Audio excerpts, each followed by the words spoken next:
gelip beni mi buldun?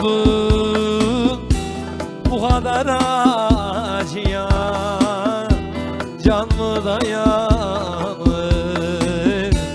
Vay ben öleydim.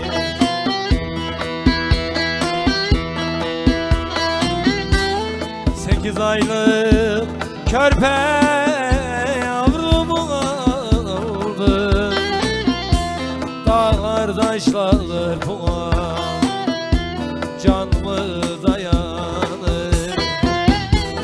8 aylık körpe yavrumu aldı, dağlar taşlar puan, can mı dayanır?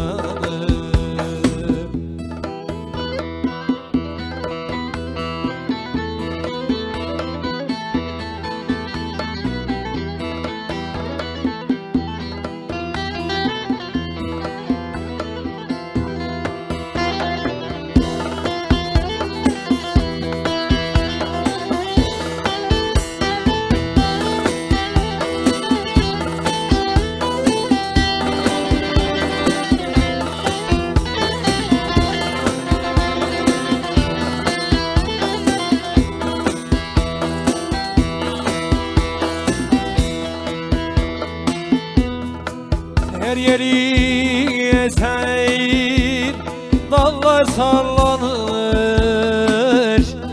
şeyda bülbül gülü görse dinlenir. Vay ben öleydim.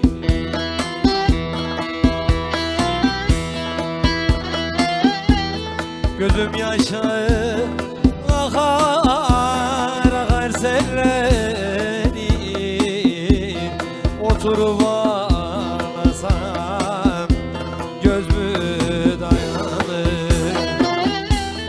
Gözüm yaşa akar akar selleri, oturup ağlasam göz mü dayanır?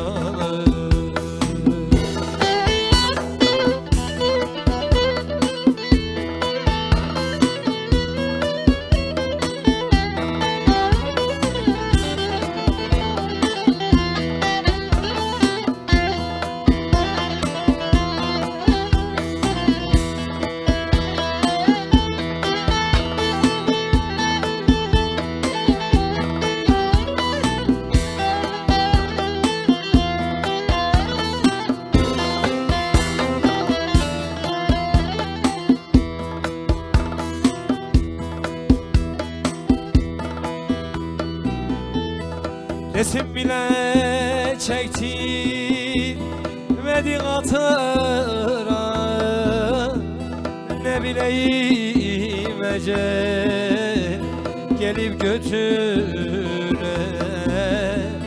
Vay ben öleydim.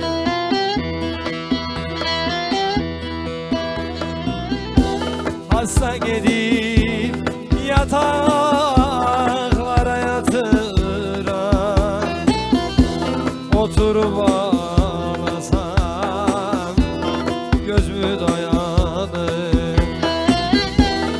Hasta gidip yataklara yatıran, oturup ağlasam göz mü dayanır?